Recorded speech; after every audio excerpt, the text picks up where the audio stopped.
There are a few simple actions you should perform as a regular habit before and after each coffee-making session on your Oracle Jet.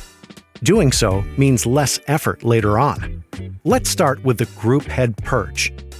Before you brew, insert and lock the portafilter into the group head. Press the brew icon to run a short flow of water for 5 seconds. Then, press the brew icon again to stop it. This will purge any ground coffee residue from the group head and stabilize the water temperature before extraction. Wipe, clean, and dry the basket before making your next coffee. After every coffee-making session, we recommend you to perform a clear water backflush before turning off the machine. This helps remove any residual oils from the espresso paths. First, empty the drip tray and locate the gray silicone cleaning disc supplied with your machine.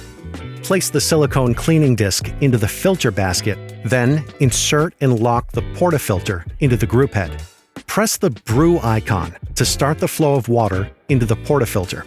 After around 20 seconds, stop the shot which discharges water back into the drip tray. Do this 3 or 4 more times and your clear water backflush is complete. And finally, the filter basket rinse. Make sure your filter basket is cooled before removing and rinsing it and the portafilter under hot water. This removes any coffee oil residuals. If the holes in the filter basket are blocked, dissolve a cleaning tablet in hot water and soak the filter basket and portafilter in the solution for approximately 20 minutes. Then, rinse and dry thoroughly before your next use.